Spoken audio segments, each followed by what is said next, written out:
Record. There we go. Now it says recording in progress. Okay, awesome. Hello. I am joined today with my first guest, my really good friend Katelon. Welcome, Katelon. Hi, Hannah. How are you? I'm good. How are you? Doing Thank pretty you. good. Yeah. Thank you so much for talking with me today. For some context and for some background, we've known each other for about 5 years now, and we met at it, right? Isn't that crazy? Oh, 5 years, that's about, right? We met at a study abroad trip about, I feel like it was right before COVID. And it was a really interesting time in my life because I had just left a very toxic living environment and I was just starting to look at and question my relationship with alcohol for the first time.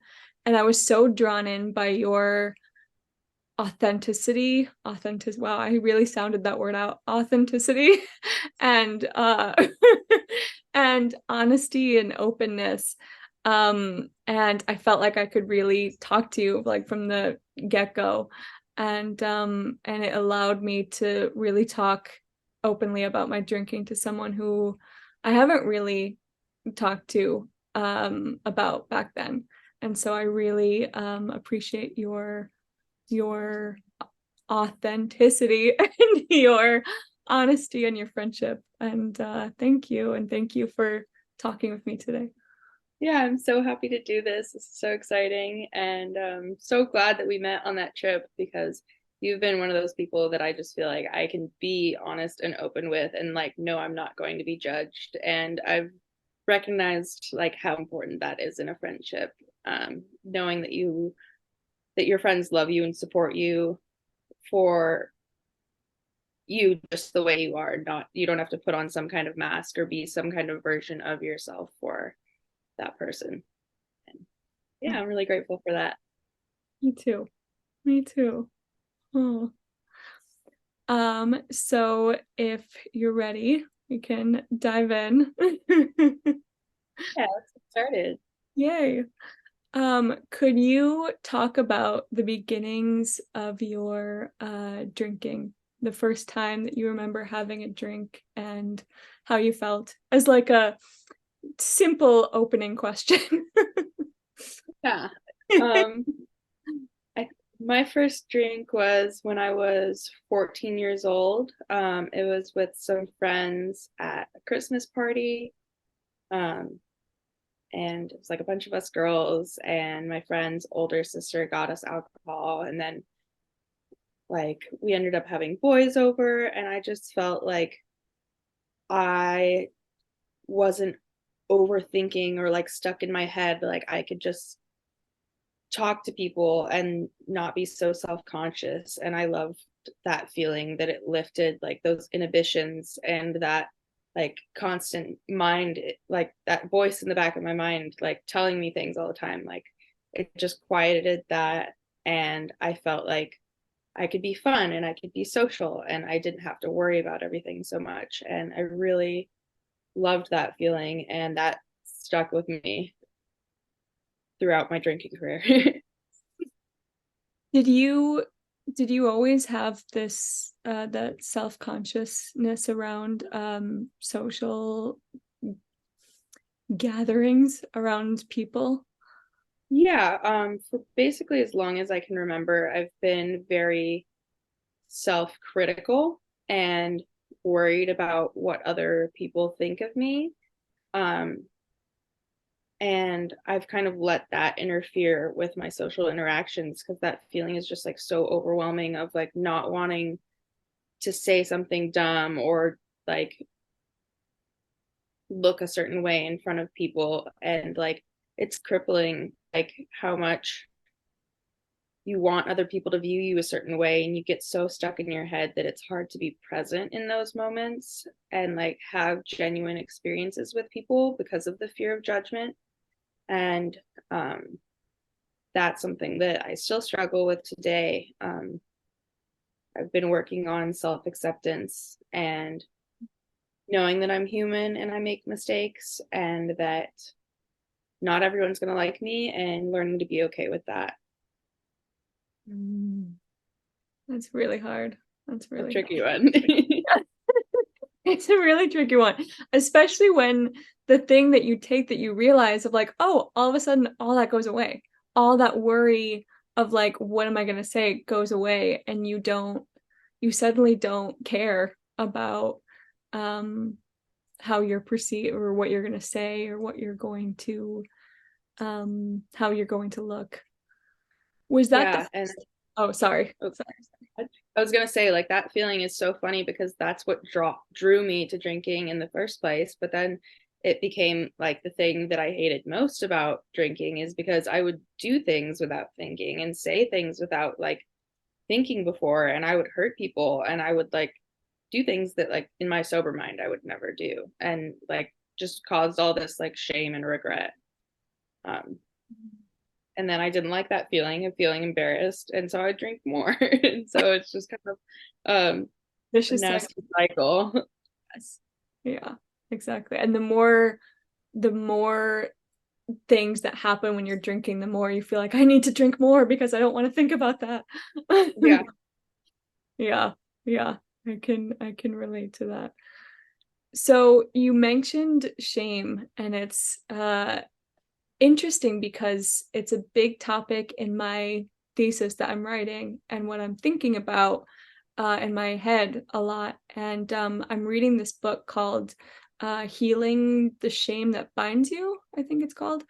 And it brings up a really interesting point that I'm not sure if I agree with. And I wanted to ask you your opinion on is it says that there's two kinds of shame, like a healthy shame and a toxic shame. And there's the healthy shame tells us when we've made a mistake and like that when we need to ask for help.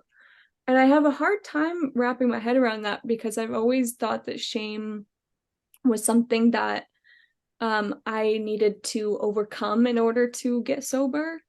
So to hear someone say healthy shame, I'm wondering what your feelings and connection with the word shame is, and if you think that there's such thing. Like for me, healthy shame is an oxymoron.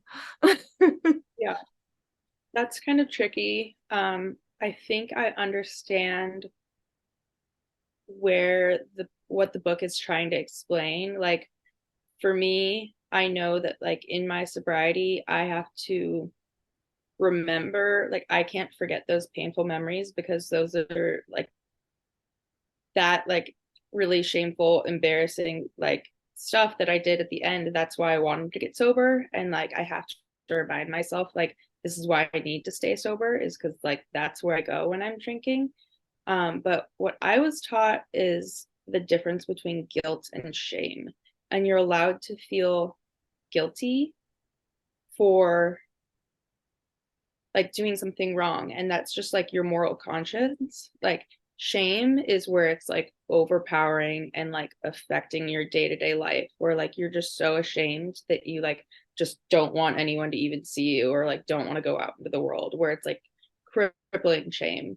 And then guilt is like I feel guilty for saying that when I know that I shouldn't have. And you can apologize for guilt and you can be forgiven and forgive yourself. And shame is like a deeper kind of like, how do I say this? Like, guilt is more, I said something mean, versus shame is, I am mean.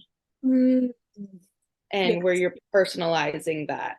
And I've learned that I do that a lot, and I'm trying to correct that behavior instead of saying I'm depressed and like I'm a depressed person, like saying that like I'm feeling depressed, Oh, and kind of recognize feelings and actions as separate from who I am as a person. that's really, really good because that's exactly how I felt is the identification with shame is like I really did identify with shame. So you said that so beautifully. And I really appreciate it because that's that it like it reassures me that I'm not crazy because I'm reading this book. I'm like, I don't think I agree with this person. Yeah. Uh like I understand what he's saying, but the word shame has it's heavy. It's not Yeah. it's really there's some intense emotional baggage to it and the identifying with it. That's really interesting of I am a depressed person or I feel depressed. That really you can just feel it in your body saying those two things out loud and the difference with it. Mm. Wow. So is that what keeps you sober today of thinking about those painful memories?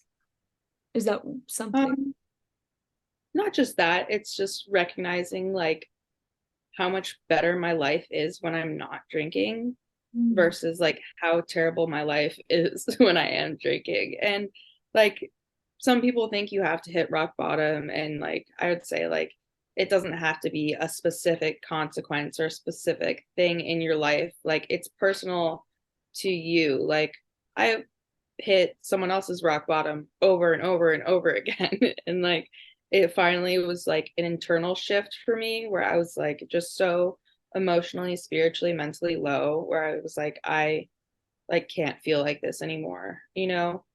Um, and of course there was like external factors. I lost my job for drinking on the job, and people just didn't want to be around me anymore. Um, because of my behavior when I'm under the influence. I'm just not fun to be around.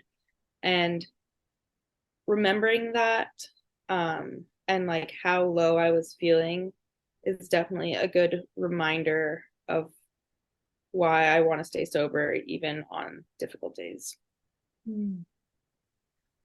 Really, what stuck out to me is someone else's rock bottom.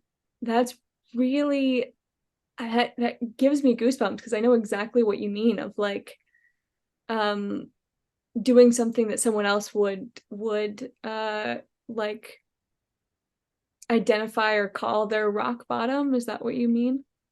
Yeah. Yeah, like someone else in that situation probably would have been like, this is it, I'm never drinking again. But because like I am an addict, my brain is like, I'm going to drink my way out of this somehow. You know, the rationalization goes a long way. Um, and then some people like I haven't hit someone else's rock bottom. Like I've never been homeless, thankfully. But I've learned to look for the similarities rather than the differences. Um, Mm. and know that like we each have to hit our own lows. This is a very personal journey. Like this is my recovery, not someone else's. Um, and use other people's stories as not a comparison, but as a reminder, kind of like how bad it can get. Like just because I haven't been in that situation before doesn't mean that I won't end up there if I keep drinking. Um, Yes. because that judgment is what kept me out of recovery for so long, where it's like I haven't done those drugs, you know, I didn't drink that much, I didn't have that happen to me. And that judgment, like, and that comparison helped me like rationalize that my addiction problems and my like drinking was not that bad. Um, and it doesn't need to be, you know, like as soon as you're desperate enough and willing enough to change your life, like it really has to come from within. And that was challenging for me, I think, because people around me wanted me to get sober for a while before I actually did. Um, and some part of me wishes I did get sober sooner, but um, not living in the past because I can't change that. You know, I'm where I'm at now, and I'm glad that I am. What was that final moment for you that finally made you say, or was there um, a final moment that made you say, okay, I'm done. This is it. Um, I had wanted to quit drinking time and time again. Like I would get a few weeks, a couple months, and then like life would be too overwhelming and like my feelings I just didn't know how to cope with in a healthy way.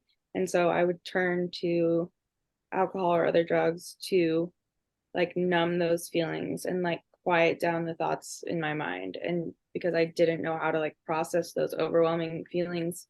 So I could never stay sober for an extended period of time. Um, and then I was having a hard time mentally and started drinking a lot and could not stop. And I was drinking at work and I got fired from my job. And my boyfriend told me that I had to go back to my parents' house. And my parents told me they didn't want me to come back to their house. And so I called up a rehab and like basically just asked if I could come. And then from that phone call, it took me like 3 days of like drinking and feeling sorry for myself before I actually ended up checking myself in. But I'm glad that I got to that point, and like I was so embarrassed about losing my job and ashamed, and I don't know, I have to look at those experiences as like lessons and reminders of like those people just wanted me to get help, you know? And like my job doesn't hate me. They just are like, we can't have this at our business, and like we really hope that like you can use this as an opportunity to go get help. And I'm really grateful for that today. Did you have someone at that time to confide in without judgment before you went to rehab? Did you have someone to really talk to and be like, hey, I know I have a problem, but I want to talk to you about it? Um, I'm not sure. I think that I do have friends that care about me a lot and I could have reached out to, but I don't know if I was capable of being honest with another person, and I wasn't capable of being honest with myself at that point. Mm. Um, where I had such a hard time reaching out for help. Um,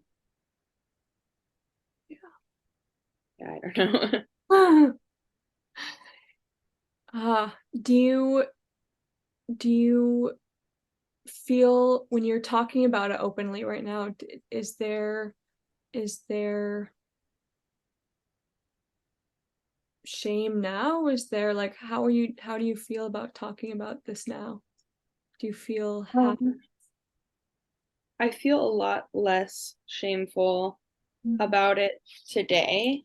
Um, but there is still some of that. Um, because I do have regrets about the ways that I've hurt myself or hurt people around me. Um, but I have gotten used to sharing. I did 30 days residential and then 90 days in an intensive outpatient program. And just going to meetings pretty much every day, I get used to sharing with other addicts and being able to share openly and honestly and not be judged, um, is a really liberating feeling. And then hearing, having it reciprocated, hearing other people's stories and not judging them based on what they've done in the past. It's definitely helpful in getting it out there instead of having it dwell in my head and just like run circles around in my mind. Um, to be able to express like my feelings and regrets and to get love in return instead of judgment. Yes. Yes. That is so shame, I think, lives in secrecy and silence. And Yeah. for me, most of my drinking happened in silence and I wasn't saying anything. And once you like, there is a liberation in saying it to people who will hear it without judgment, and that relief of like, oh my gosh, I just said some of the most shameful things that I feel about myself and no one had a strong reaction. Like everyone was just like, okay. Like Yeah. that is so powerful. That's really, really powerful. What Yeah. what's been I'm gonna ask the positive question first. What's been the highlight? What's been the highest moments of early sobriety? Um, I think for me, it's been the friendships and the bonds that I've made with people who are also in recovery, and actually being able to like have close personal friendships with women is pretty foreign to me. Like, especially in my drinking, I was not really close with anyone anymore. And being able to just talk to people and like have an honest conversation where we're both like clear headed, and having people that I know I can reach out to if I need help, and being able to be there to help a friend when they reach out to me, because I was not capable of doing that in my drinking. I was not a good friend. And so I surrounded myself with people who were also good friends, because I don't want to be around someone who's doing like super great in life. That's just going to make me feel bad about myself. um, so the highlight for me has definitely just been like the emotional connections that I've made in just the past few months. Hmm. I I love hearing that. I never thought of myself as a good friend either, especially when I was drinking. And I didn't want to be surrounded by people who I thought were good friends either. It's just like, let's just all be shitty together. Um, Yeah. right? There's no accountability. No one has accountability here. No, No, any of that around here. no. But I'm so thankful, even though you and I have drinking together in the past, that we have come out together and we can still talk like this. And I've seen the growth in you from day one to now. And it's just, I mean, it really gives me goosebumps. It just is astounding. And I'm so proud of you and I'm so happy for you. Oh, thank you. I'm so proud of you too. Like, the work that you're doing right now is so impressive, and like how far you've come as a person is just like, it's awesome to see. Thank you.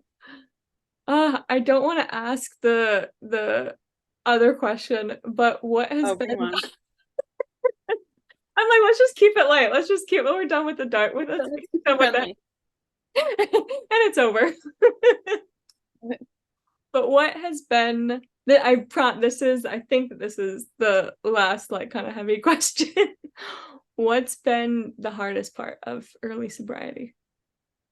The hardest part for sure is feeling 100% of my emotions. Like yesterday, I honestly was having a really hard day, and um just like overwhelmed, and like it was one of those days where it's just like one thing after another, and like I start to feel like people are out to get me, like the world doesn't want me to be happy, and like just uncomfortable. And I was like, man, like a beer sounds really nice right now.